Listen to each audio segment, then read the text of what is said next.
आज आमच्या या वांबुरी गावामध्ये संत निवृत्ती महाराजांची दिंडीचा सोहळा आज आमच्या वांबुरी मार्गे नगरला चाललेला आहे। आणि आज या ससानी परिवाराच्या या ठिकाणी आमच्या वारकरी बंधू भगिनींना या ठिकाणी जेवणाचा कार्यक्रम ठेवलेला आहे।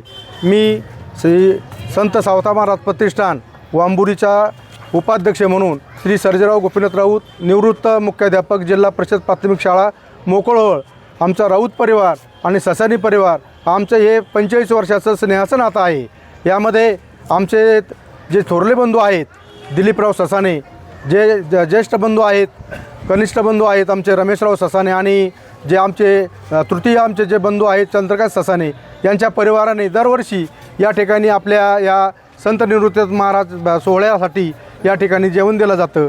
या ठिकाणी आमचे संपूर्ण महिला वर्ग आमचा या परिसरातला आमचे जो मातंग वस्ती परिसरातला जे आमचा महिला वर्ग आहे या ठिकाणी संपूर्ण गोळा होतो। तसेच आमच्या राऊत परिवारातील जे आमच्या महिला भगिनी आहेत या सोहळ्यासाठी एकत्र गोळा होतात आणि या ठिकाणी चुलीवरच्या भाकरी या ठिकाणी तयार केले जातात।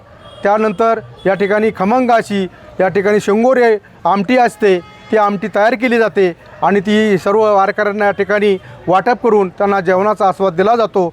आणि आम्हाला आमचा हा वर्षभराचा खरंच सण आहे असं आम्हाला वाटतं। आमची आज दिवाळी आहे असं आम्हाला वाटतं। आमचे वारकरी बंधू भगिनी आमच्या या ठिकाणी त्यांचे पाय लागतात, म्हणजे प्रत्यक्षात आम्हाला विठुमाई रखुमाई आम्हाला या ठिकाणी भेटतात असं आम्हाला वाटतं। आणि म्हणून आपण या ठिकाणी आलात म्हणून मी तुम्हाला या ठिकाणी आमच्या संपूर्ण राऊत परिवार, ससाने परिवार आणि संत सावता महाराज प्रतिष्ठान आणि वांबुरीच्या वतीने आपलं सर्वांचं या ठिकाणी ऋण व्यक्त करतो आणि थांबतो। निवृत्ती